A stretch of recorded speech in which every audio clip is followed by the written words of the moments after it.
Hey there. You're listening to True Story No Cap. Real stories, no exaggeration, no lies.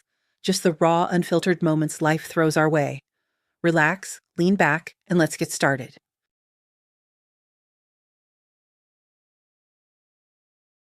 The day lived is left behind when you step over the threshold of the apartment. The door closes. Then the bunch of keys rattles, carelessly thrown onto the little table in the hallway.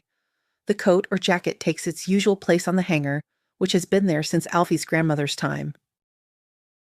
Back then, the family of a young factory worker, blacksmith George Smith, consisting of himself, his young wife Lydia, George's mother Agnes, and their newborn daughter Maisie, moved into brand new, paint-smelling, concrete and dust-filled affordable housing.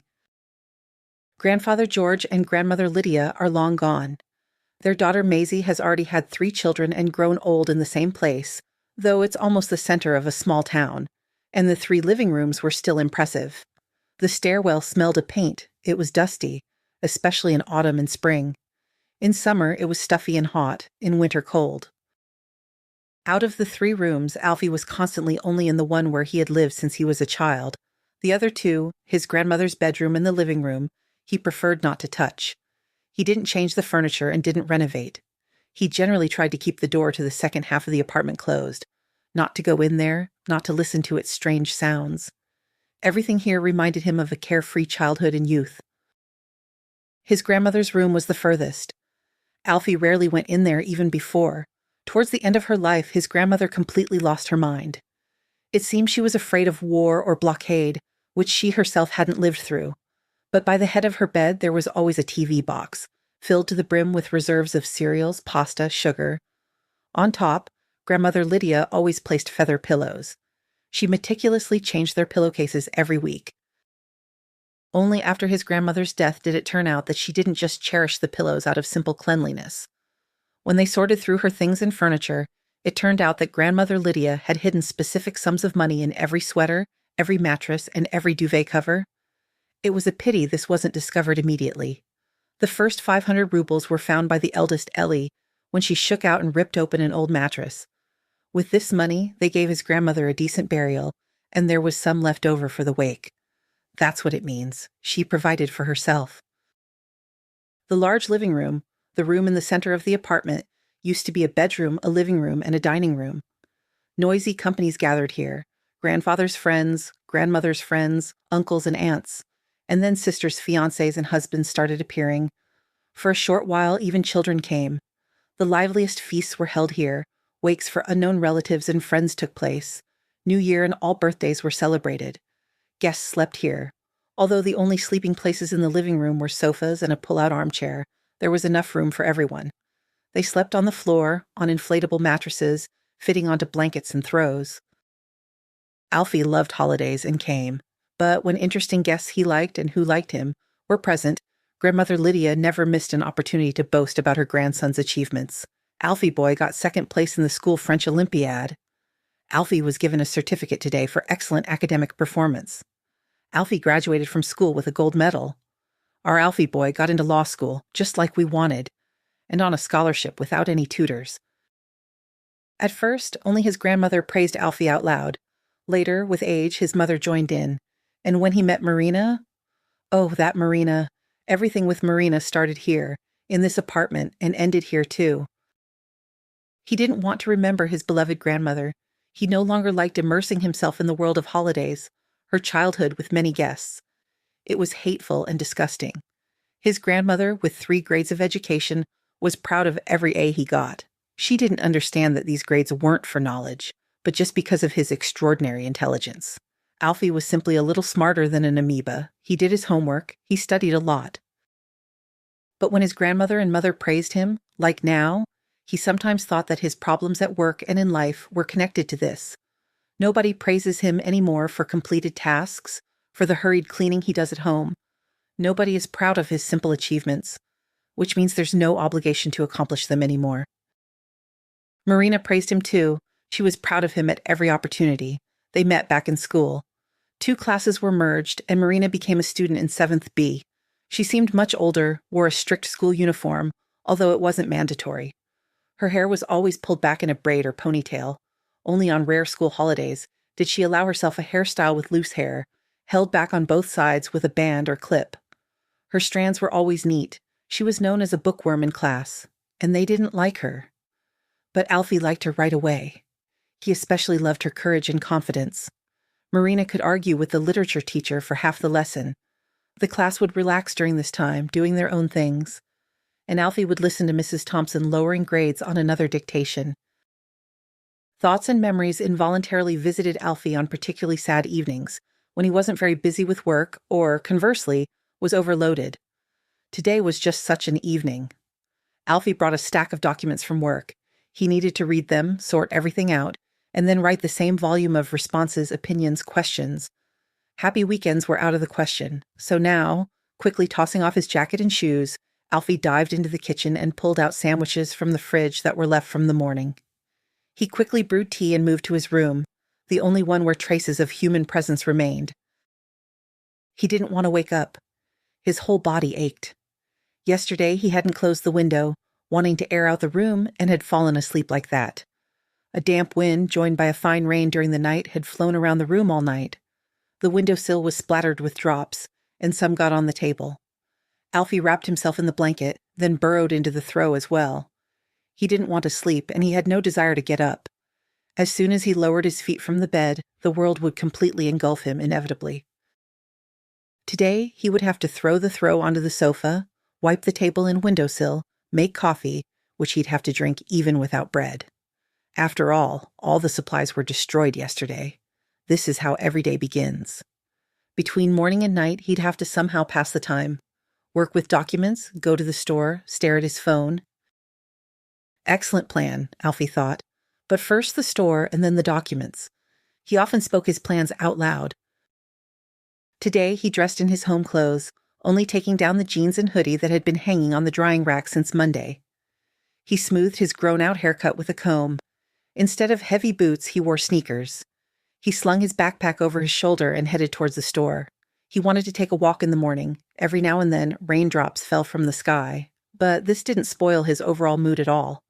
There were few people on the streets, and those who were there hurried to hide from the drizzle. It was cool, chilly. But if you put on your hood, you forget about it. It becomes cozy. You immediately feel protected, confident, as if you've conquered the elements. Approximately such thoughts overwhelmed Alfie. He liked them. And to stay with them longer, he decided to walk all the way to the shopping pavilion. He had spent most of his life in this town.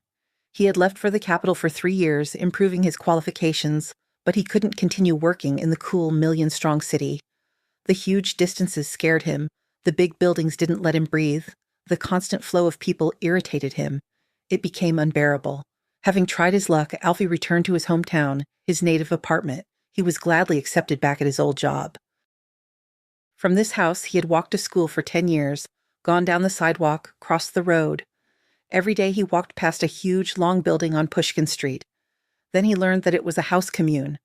Alfie had seen it in his history textbook. Along the building, almost every morning, old women traders sat, selling socks, napkins, mushrooms, and berries from the nearby forest. There were also bundles of firewood, small souvenirs. With each year, there were fewer and fewer old women. Then they started being chased away.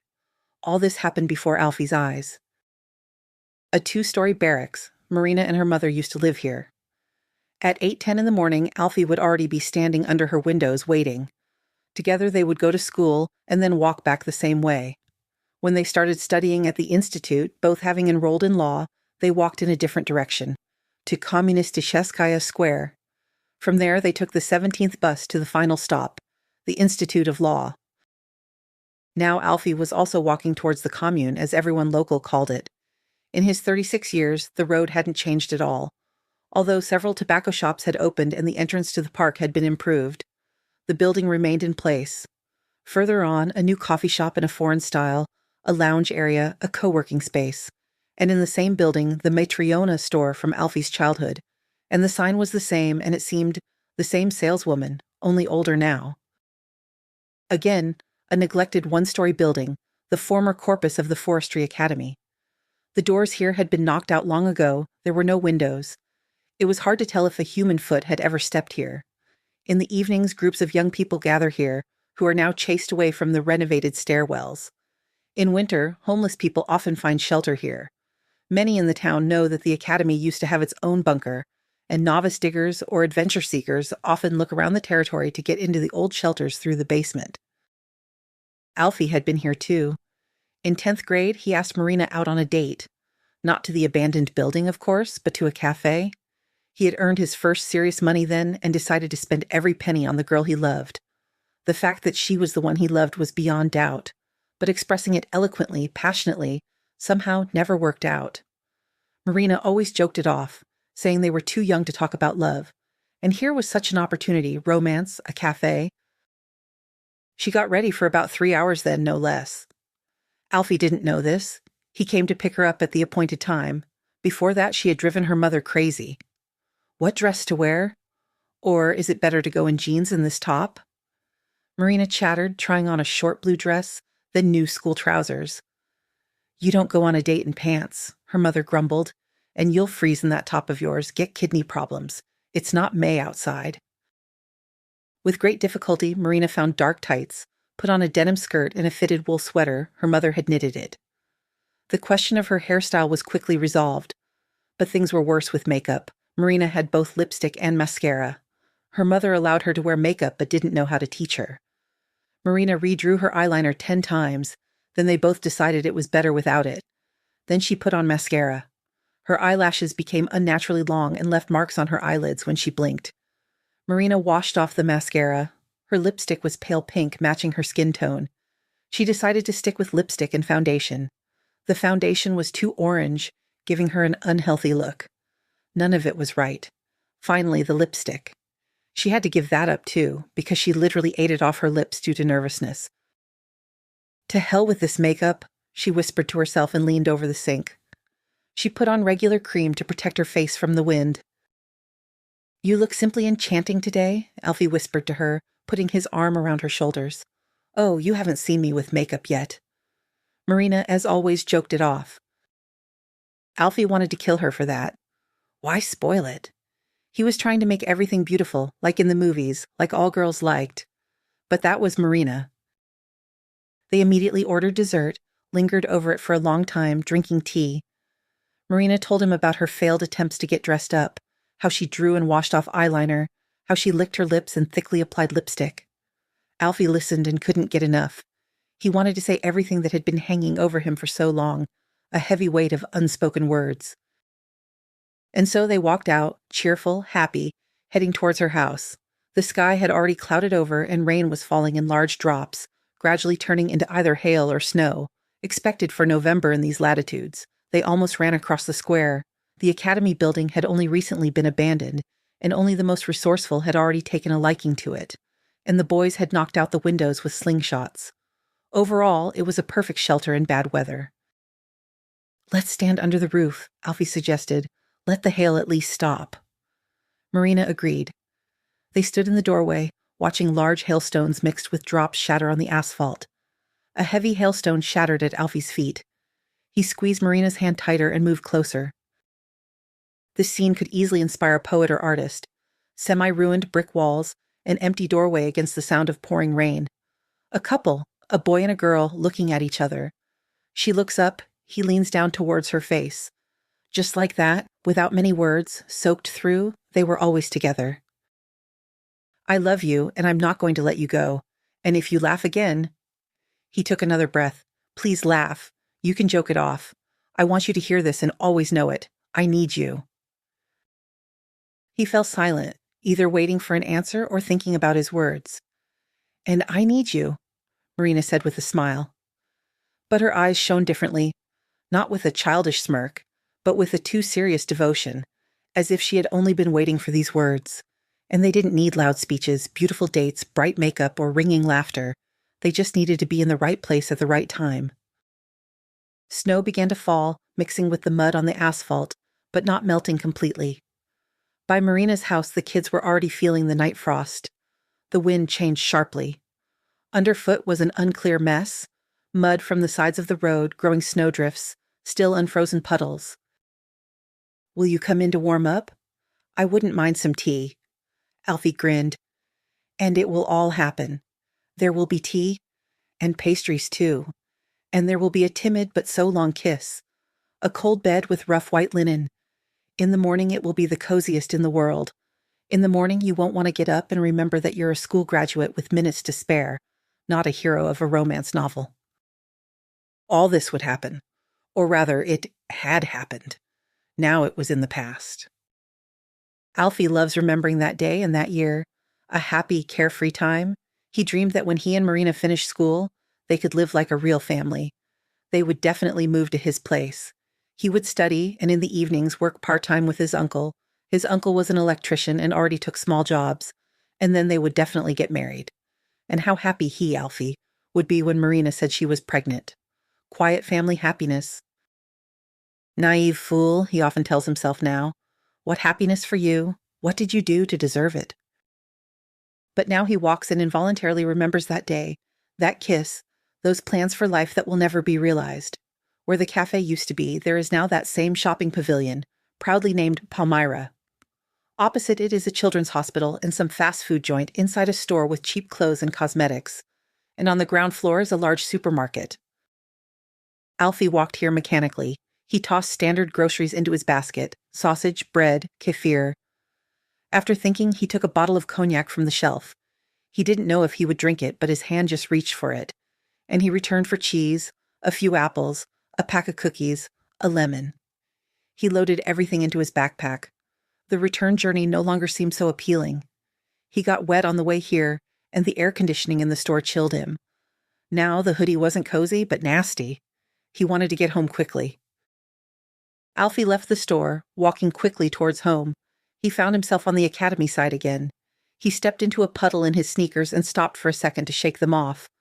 A knock. Strange, like a hammer on a radiator from inside. The sound repeated several times, sometimes louder, sometimes softer. He went inside the dilapidated building. Here the sound was clearly audible. They were hitting the radiators. But how could you guess where? For a moment, doubts assailed Alfie. Did he really need to go there? To reassure himself, he decided to check anyway. If it was a couple of questionable characters, he would just go on his way. But what if someone was stuck? There was no one on the ground floor. Alfie quickly reached the door to the basement. He turned on the flashlight on his phone. For some reason, he yelled, "Hello!" and immediately stopped himself. What kind of hello? You're not lost in the woods. What should you yell in dark, abandoned basements? Probably, "Is anyone here?" What a silly thought. If they're knocking, someone is there. "Where are you?" Alfie shouted at the top of his lungs. "Do you need help?" "Yes," a thin, barely audible voice suddenly replied. "I'm here." And where is here? Alfie thought to himself. Can you give me a location? Out loud he said, "Talk to me so I know where to go." "I don't know where to go," the same thin voice said, barely audible. "My leg hurts. There's a door here, painted with colored paints. It has a devil drawn on it." Alfie looked around. Well, there was a landmark. There were no doors on the rooms along the walls, so he had to go further down the corridor. Here was the first door. No devil on it, just swear words. Further on, another one, it was locked from the outside. On the walls were arrows, dates, signatures. Adventure seekers had left their mark. Further on, a fork in the path. Alfie shouted into the darkness again. "Should I turn right or left?" "I don't know." The voice was getting weaker. "Towards where you can see light." "Left then." He looked for a crack to the outside. A little light entered the corridor. Here it was, the door with the devil. Horned, red, with black eyes. It wouldn't be a sin to display such a thing in the Hermitage. It was very canonical. The door was slightly ajar, so Alfie had to lean on it. The room behind the door was empty. There were some pipes along the walls. He looked closer. A figure was lying by the far wall, quite small. "Okay, I'm here. What happened?" Alfie said as cheerfully as possible. "I'm here, and my leg hurts. I fell off a pipe. There's a kitten sitting on the floor here." He was just a child, a boy about 6 or 7 years old. Next to him was a backpack, a white shirt, a vest, and trousers. A schoolboy, Alfie thought. The child's foot was unnaturally twisted. You didn't need a fortune teller. It was a fracture. There was nothing to think about. "How did you get here? What's your name?" "Stevie," the boy said. "I went after the kitten. He climbed in here, and I wanted to save him. They say homeless people live here, and I climbed after him, and he went onto the pipe. I wanted to get him down. He jumped, I fell, and my leg got stuck. It hurts now." The boy spoke quickly, disjointedly.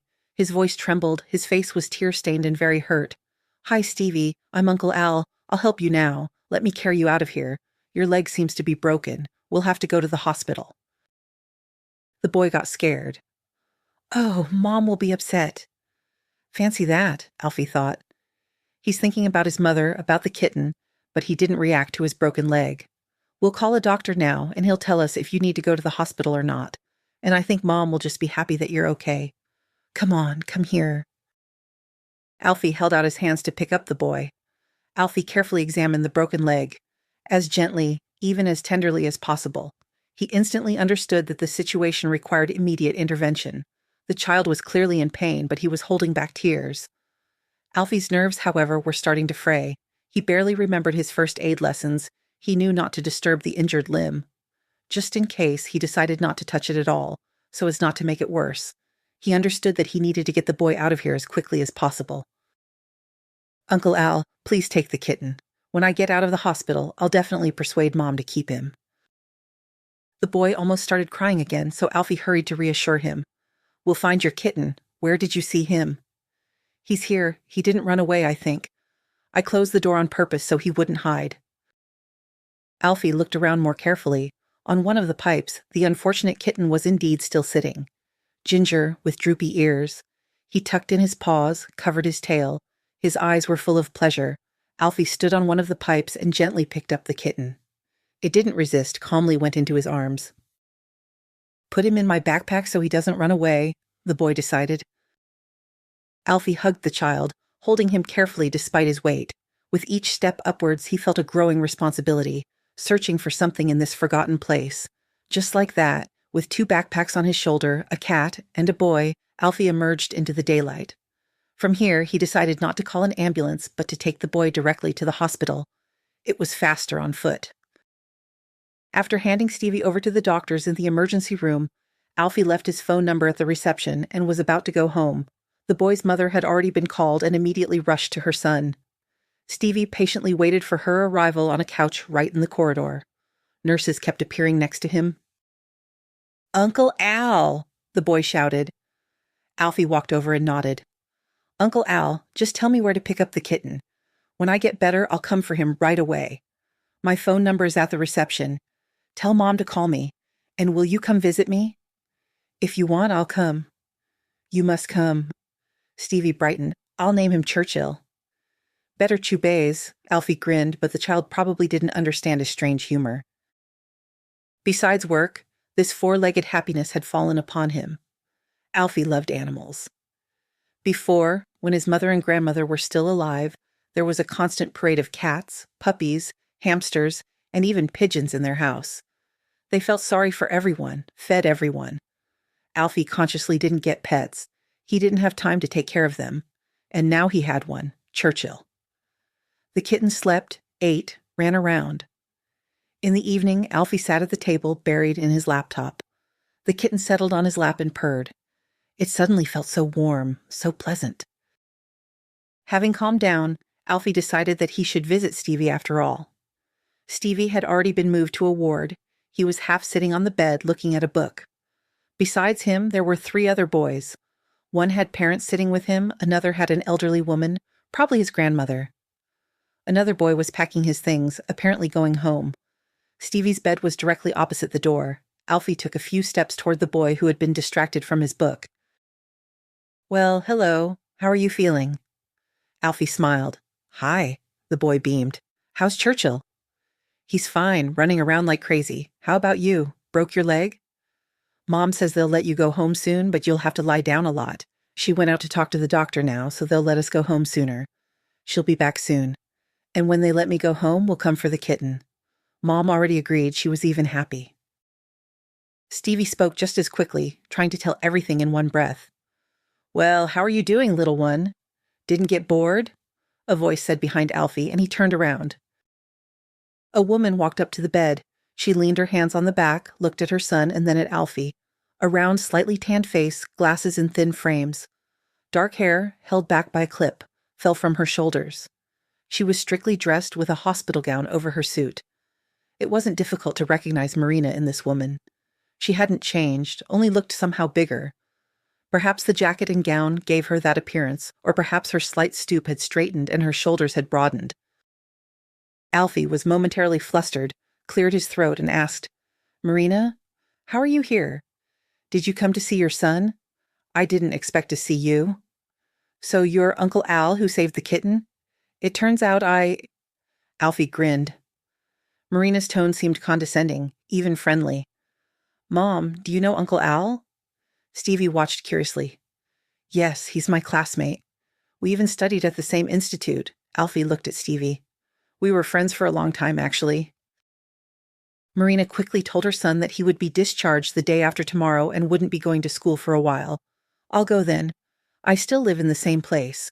When you're ready to pick up the kitten, call me. I left my number." "Yes, of course I'll call." Alfie said goodbye to Stevie and Marina again and quickly left the ward. Today had become even stranger. Yesterday, all those adventures with finding the child, saving the kitten. And today, Marina. Had fate played such a cruel trick? Alfie didn't doubt the existence of Providence. He believed that everything was predetermined. But like this. He felt a mix of emotions. Happy to see Marina, but at the same time sick to his stomach, because he realized he hadn't seen her in many years. He couldn't help but remember those happy times when they spent so much time together, laughing, doing silly things, and supporting each other. Alfie daydreamed on the way home, thinking the meeting would be the beginning of a new, close connection between them, but at the same time, he understood that too much had changed, and perhaps it was impossible to go back to what was before. Remembering Marina, he smiled and felt a rush of warmth and nostalgia. They were both so young and full of hopes and dreams for the future. They enrolled in law school simply because they both got in. Back then, it seemed to them that there was nothing better than being together constantly, studying and coming home at the same time, preparing for tests together, taking exams. And so it was for the first 6 months. After the first semester, long weekends began. The frosts had held for several days, and the weather wasn't going to improve. They had to spend all their time indoors. His mother was still living in the apartment then, too. Although she didn't interfere with the young couple, they rarely crossed paths. They quickly left for school or the cinema. Now, the constant presence of people in the apartment started to irritate Marina. Living together didn't seem so fun to her. Responsibility suddenly fell upon her. Although her mother cooked for the whole family, Marina, out of politeness and a desire to learn, also cooked something interesting, trying recipes from large cookbooks. It always turned out differently. Some dishes were successful, others could be safely thrown away without even tasting them. At school, she could eat in the cafeteria or eat what she brought with her. Now Marina felt some pressure from her boyfriend. He didn't directly tell her to clean, but it was noticeable in his behavior that he expected it from her, and the girl tried her best to meet his expectations. And so time passed. Studying was replaced by the room by the kitchen. There was nothing fun or romantic about this life together. Nothing that Alfie had promised himself and her.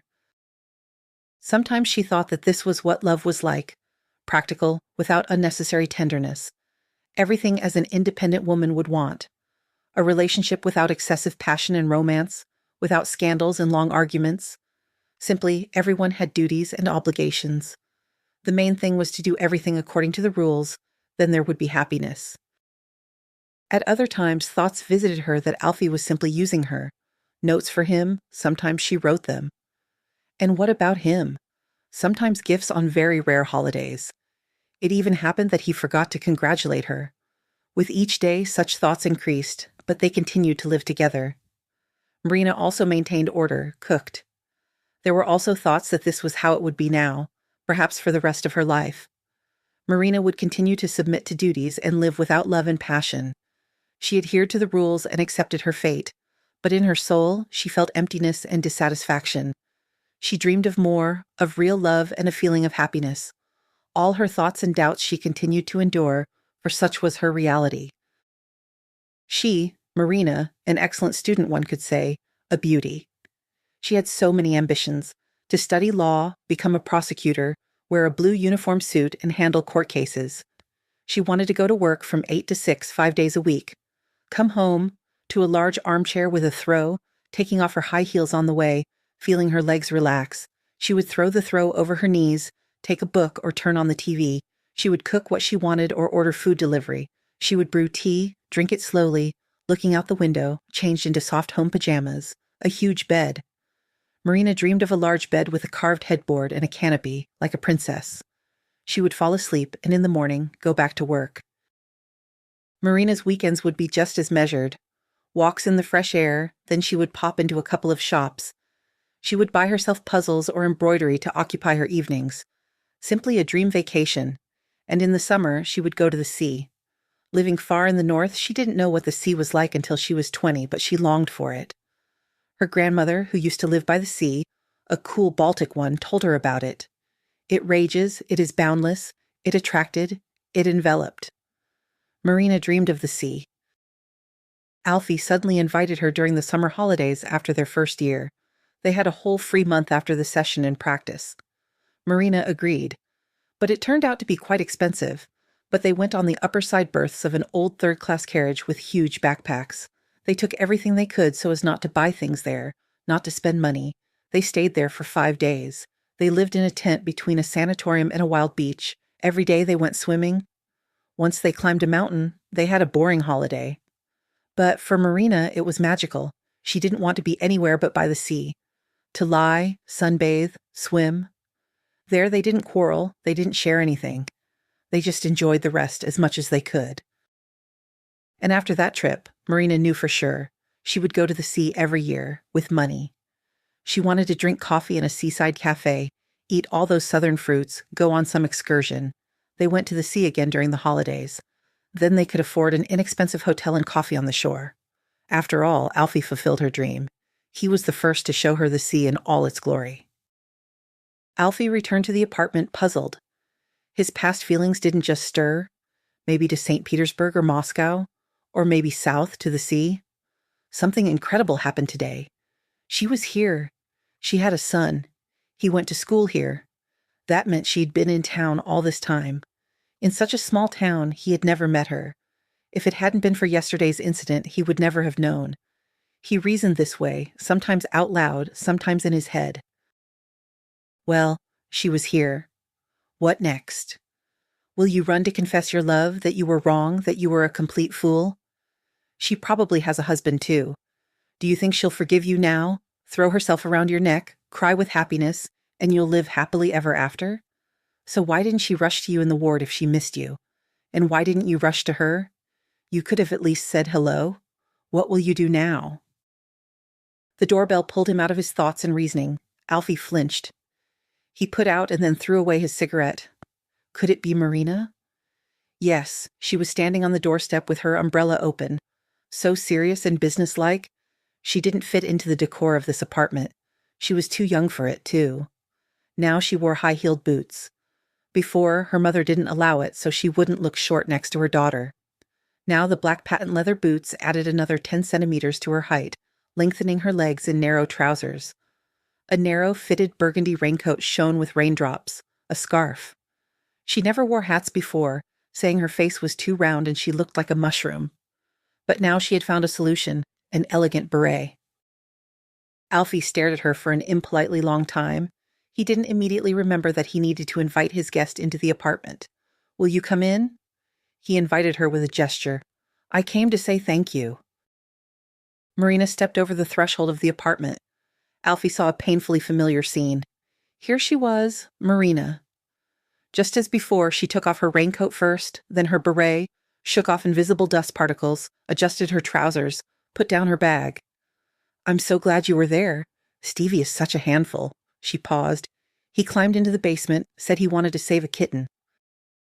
As if hearing he was being discussed, the ginger culprit darted out to the people. Marina felt a little relieved. Here it was, the reason to come here and have this awkward conversation. Who's this handsome fellow? She addressed the animal. He's beautiful, isn't he? This she said to Alfie. Yes, he's cute. Tea? Let's have tea since I'm here. Alfie got out the mugs, filled the kettle with water. It was awkward doing all this in silence. How is Stevie? He asked to break the tension. Nothing serious? No, thankfully everything is fine. It saved him that you were there. You never know who else hangs around in that dump." Marina grimaced with disgust. "Oh, come on. Nobody would have just walked past." Alfie waved it off. "I was very surprised to see you in the ward. I thought you were long gone from this town." "I left. I lived by the sea for about 3 years, working away. And then Mom died. I came back and started dealing with the apartment here. Stevie grew up, I sent him to kindergarten here and now to school." "Do you have green tea?" "Yes, I remember you like it." "I have some." "It's strange that I never met you. Everyone is visible here." "And I'm not a lawyer anymore. What can I do without the papers?" Marina smiled. "I'm studying part-time to be an elementary school teacher." Back then, in the past, the young couple had moved out. They thought that everything was ahead of them, that only days of boundless pleasure awaited them. They knew for sure that it would be different from everyone else. The only mistake was that everyone thinks that, and they all end up the same way. "I want freedom," he said one day. "I can't stand looking at these walls anymore. Let's at least renovate." "All you want is entertainment. What about me? Pay for everything, carry bags, and spend a ton of free time on it. I'm already working and studying too. And what is there to renovate? Nothing seems to be broken. I'd at least put up wallpaper in our room to make it look fresher. Otherwise, these gray stripes with flowers haunt my nightmares. The flowers are fine, and you wouldn't be able to put it up properly anyway." Marina withdrew. It seemed like a trifle, but why did such trifles happen every time? One moment someone said she couldn't put up wallpaper properly, the next she oversalted the soup or overcooked a cutlet. "A fool won't understand," Marina repeated to herself in such situations. Who was Alfie then? He said it as if he had caught her doing something terrible, some mortal sin. Alfie's mother loved Marina, often took her side if she heard the young couple arguing, but it didn't look encouraging. The adult woman would scold her son for a wrongly spoken word. She remained his mother no matter what. He was her own flesh and blood. When she moved to the Dacha, it got even worse. Marina used to find at least a semblance of protection. She could smooth over conflicts. But here, there was nowhere to go. They were alone together in the big apartment, alone with their problems. They had to build their family life themselves. It was changing. Every day Marina heard that she couldn't do some small thing right. With each time, she became more and more upset. The person she loved pointed out all the flaws he saw, right to her face, sometimes even out of context, just in passing. She wanted to tell him the joyful news right after school. Today, Marina stayed home, didn't go to classes. Her health was failing. She had a fever in the morning and nausea all day. Marina found out what caused it a couple of days ago. Because of her discomfort, she went to the clinic and they immediately sent her for an ultrasound. And there, on the screen, was a 4-week-old fetus.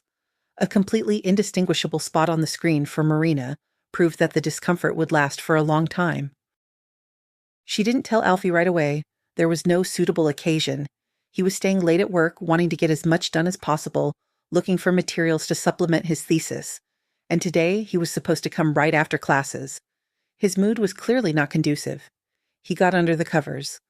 While the intro played, Marina asked, "Do you think we'll have beautiful children?" "Hardly. And I think they'll be quite nice. Do you want a boy or a girl?" "I don't want anyone." "What silly questions." "I don't want to discuss this. We're at least 10 years away from having children if we don't break up. Let's watch the movie." And they watched the movie.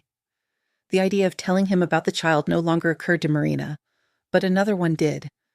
In the morning, they woke up as usual. Marina went to the kitchen, fried croutons, brewed tea. Alfie started getting ready for the institute and then for work. "Are you going to classes today?" he asked.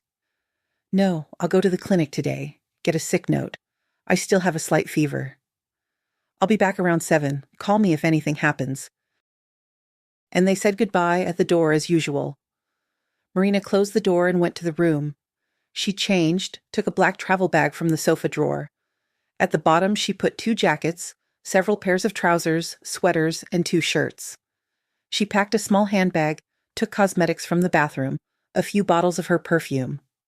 From her jewelry box, she took out her few pieces of jewelry, a ring, a silver pendant, a bracelet, and earrings.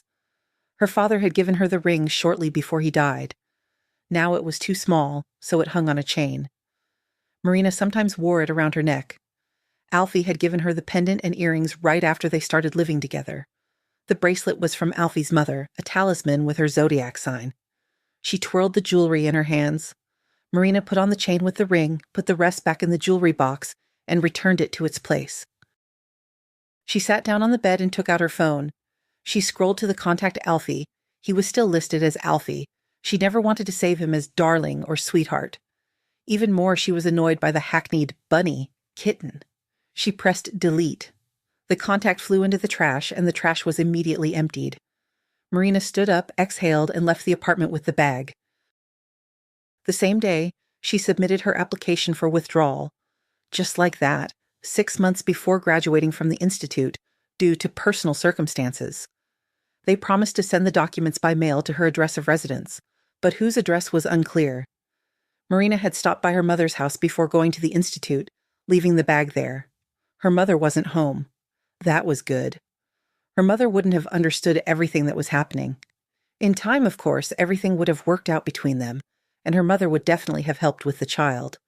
But Marina was ashamed that she had chosen the wrong man, that she had gotten pregnant so irresponsibly, that she couldn't tell him about it. She drew her conclusions. She bought a ticket to St. Petersburg at the station, then from there she went south.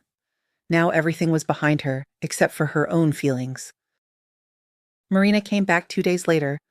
Alex had already come home from work and fed the cat, and then suddenly the intercom rang.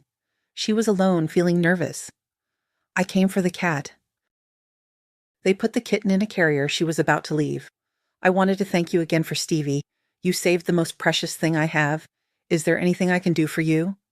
"I already said everything is fine, but if you want, can I ask you for a favor?" "Anything." "Let's meet again on the weekend. Somewhere in a cafe, or we can take a walk." Alfie spoke with pauses but confidently. Marina pursed her lips and quickly turned away. "Okay, we'll meet. I'll call. I need to see when I have time." Alfie locked the door behind her. It didn't feel easier as he had expected. On the contrary, something inside felt heavier. A lump of air seemed to rise in his throat, making it hard to breathe. For several days, Alfie wasn't himself. He thought about what he would say to Marina. At first, he knew exactly. He would ask why she left, why she didn't answer the phone, where she lived. But the closer the meeting got, the more he realized. What would that information give him? And then what? He would know the reasons. But could he fix anything? And did he want to fix it? His thoughts became more and more confused. The clear plan for the meeting was lost amidst reflections and uncertainty. Finally, he decided, come what may, he just wanted to see Marina again. "You know, I didn't believe you'd come until the last minute." He smiled when Marina got out of the taxi. "I promised. And I didn't have many plans anyway. I wanted to invite you for a walk in the park, and then maybe we could go have dinner. There's a wonderful new cafe on the square." "That's a good idea. The weather is perfect for walks today. The last autumn days without gray skies and rain. It might even start soon." Alfie offered her his arm, inviting Marina to walk towards the park. The weather had indeed been good for a couple of days. No rain. Sometimes a bright but already cold sun peeked through. Leaden clouds sometimes covered it, sometimes disappeared completely. There were many people around. All the townspeople wanted to seize the last fine days. Marina and Eugene walked arm in arm. He used to dislike walking like that, but Marina loved it. Now he suggested it himself. They talked about the weather, the large number of people, which slightly irritated both of them. They walked along the embankment of a small river. The main attraction of the park was a bridge over it. Here newlyweds and lovers left ribbons and locks with their names, sealing their love. Alfie noticed a brand new shiny lock engraved Eugene and Marina. "Look," he said, "it seems like a good sign, finding our names." "Oh, really? What a coincidence," Marina exclaimed. "Why did you leave?" Alfie decided to ask the question after all. It was the one that bothered him the most. He knew he had to ask it. "I got pregnant," Marina began. "What?" Alfie interrupted. "What do you mean? Stevie?" "No. How old is he?" "No, that didn't work out," Marina quickly said. "Stevie was born later. After I left, so much happened." "Tell me. I want to know. Was I to blame?" "It was my fault. I took my documents and went to Anapa. I had a little money. I rented a room in a dormitory there. A guy lived next door. He helped me around the house sometimes, helped me with work. And at 26 weeks, I had a miscarriage due to stress. I got into debt then. I was only working at a loss. Sometimes I couldn't even pay for the room. That's when I completely broke down. And this guy, Max, invited me to live with him, asked me to marry him. So I agreed. Stevie was born. We lived normally. He didn't hurt me. He told me to enroll in part-time studies. We always had money. Max hustled as much as he could. And what happened now? And then we separated. Peacefully, calmly. He said he had fallen madly in love, and I never really adored him. He didn't abandon his son. He promised to help. So, peacefully. And then such news. Mom died. And I thought that was a reason to come back here. Alfie was silent, and Marina said nothing. They stood leaning on the bridge railing. Alfie examined the names on the locks. He wondered how many of them were still together. He remembered how they once went on an excursion. They had to climb almost a kilometer up a mountain to visit a cave of wishes. The weather was awful then. They didn't want to go anywhere. But the excursion was scheduled, so in the morning they went to the bus stop. They drove on a wet road, then climbed an untrodden path. So in the cave, Alfie had only one wish, to get back to the room with the heater and hot tea as quickly as possible. "Remember we went to the Cave of Wishes?" he asked. "Of course we froze so much I'll remember it my whole life." Marina smiled. "Did you make a wish?" "Yes. Did you?"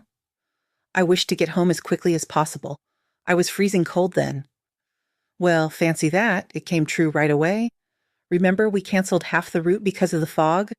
We didn't cross the ridge. We went straight home after the wishes." "Yes, I didn't connect that then. I was more happy that I wouldn't have to freeze anymore." "What did you wish for? Did it come true?" "It definitely didn't come true right away. I've always had only one wish, and maybe it will still come true." "What is it?" "If I tell you, it definitely won't come true." Alfie smiled. The conversation, which had been a heavy life story, suddenly shifted to a normal, friendly tone. The familiar, cheerful Marina with her funny superstitions. She joked, talked about Stevie, about the kitten, that Stevie wouldn't leave its side. They had dinner at the cafe. All the time they discussed what had happened to each of them during this time. The conversation flowed as if there hadn't been 4 years of living together, such a difficult breakup, a long separation, as if one of them had gone on vacation and now returned, sharing impressions. "Will you come in?"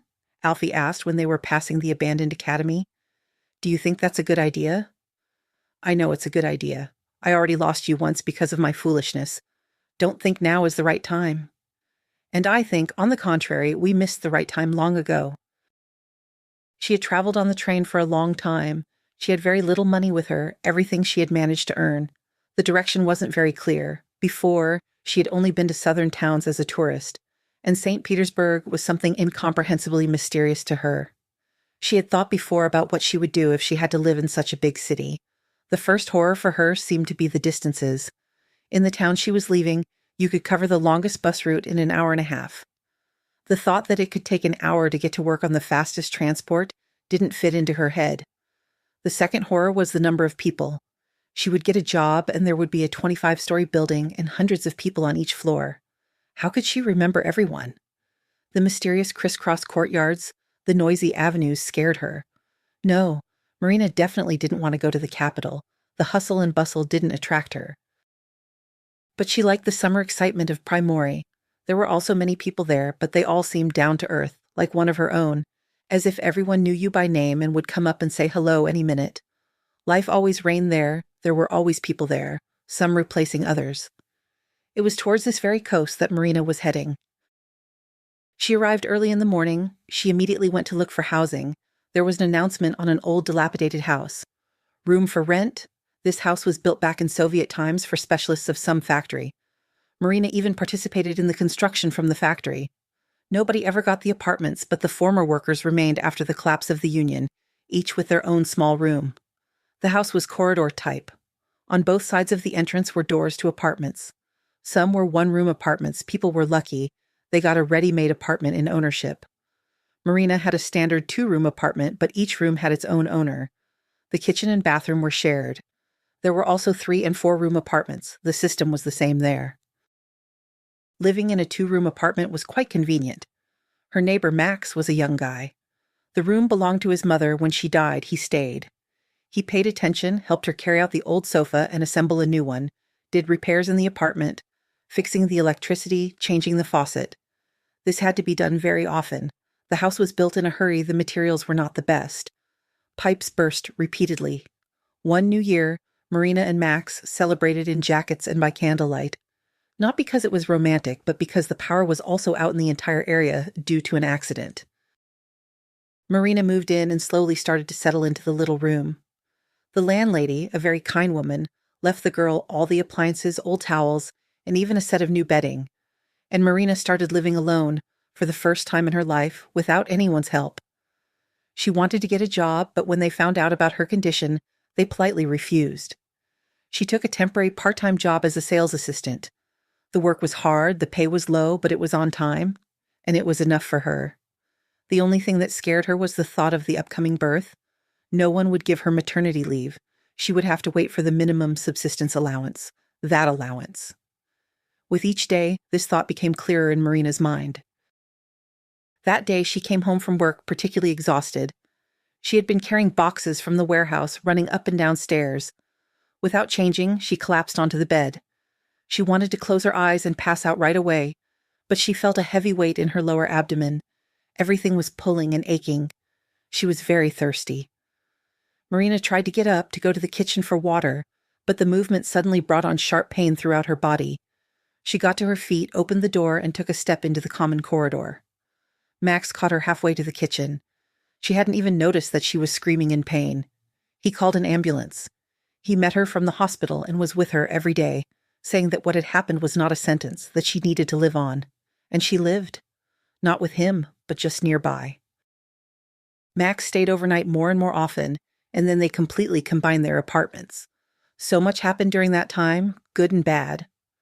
Marina bounced between part-time jobs, sometimes a sales assistant, sometimes an administrator in a cafe. Marina perceived the news of her pregnancy as a miracle. Although no one talked about traumatic consequences, the thought that she might not be able to give birth again sometimes crossed Marina's mind. Stevie was born a strong boy. As soon as he learned to talk, he reasoned like an adult. He calmly accepted the news that Mom and Dad wouldn't live together.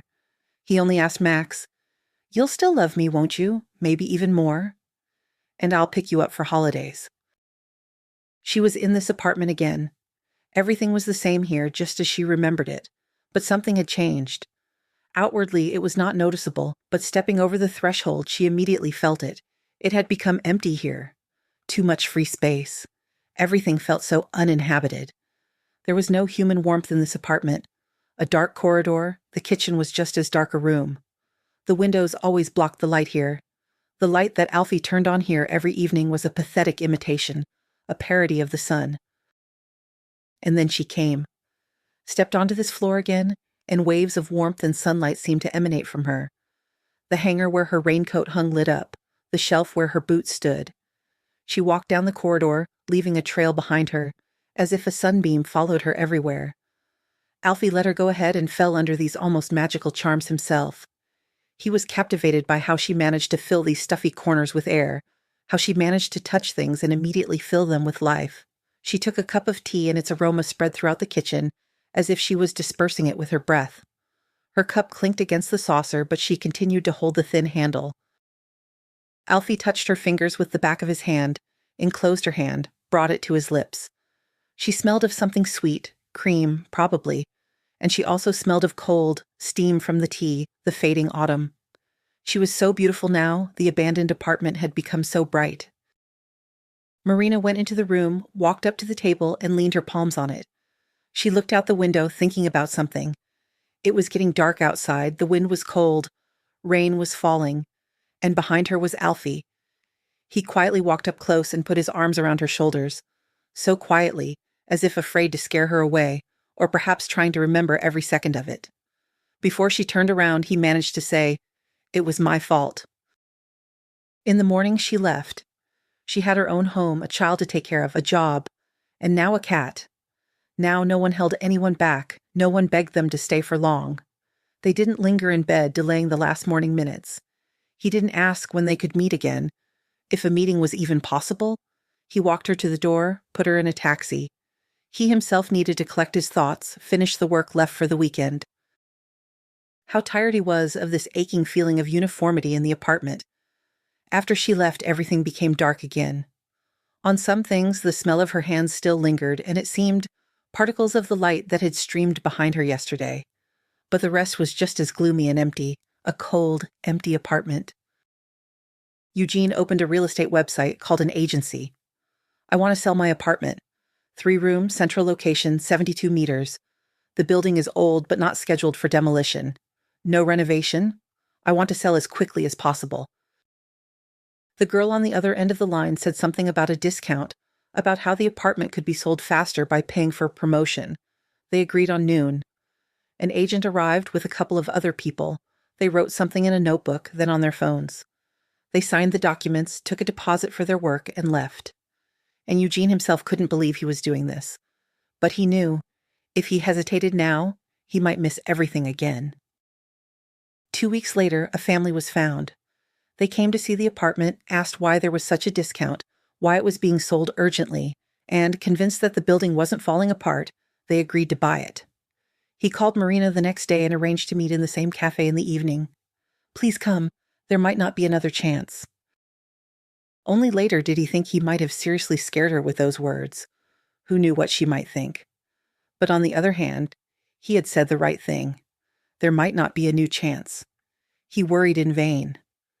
Marina didn't look alarmed by his state, but she came to the meeting. I'm selling the apartment. I want to move far away from here, maybe south. You decided this so quickly? Why suddenly? So I don't change my mind. I want to break out of this vicious circle. I want you to come with me. Don't refuse right away. I know it might sound strange. It's just that we met now. Everything happened so unexpectedly. What is this, if not a second chance for both of us? We can still start over. We can still build what didn't happen. Al, you understand that this isn't a one-day decision? Work, school. I have an apartment here too. I already uprooted myself once and everything brought me back. I'm asking you to think about it. I'm asking you to think very seriously. I can guarantee you won't regret this decision. I can swear on my knees. Such big words. Swear, guarantee. But we're not 15 anymore, remember? And I didn't promise you anything at 15. But now I can. When I saw you again, it was as if dust fell out of my eyes. Do you understand? I saw the world, the apartment, the old job. I thought, okay, I'll start a new life. But I realized I can't do it without you. It will remain the same, no matter where I go. I'm glad we met, and I don't regret anything. But I can't make such a decision right away either. They left the cafe in silence. Together. They agreed that Marina would think it over and call when she decided. She's just gently brushing me off, he thought. She'll call in a week, apologize, blame work or school, or stress for the child. And you, Eugene, will continue to exist with a sense of duty fulfilled, sometimes remembering how you messed up again. But his reasoning didn't prove true. They were already walking past his house. At the turn into the courtyard, she stopped. I want to leave with you. I really do. We have to try. Otherwise, we'll both never forgive ourselves. Summer this year was very early. Spring passed quickly. There were no prolonged rains.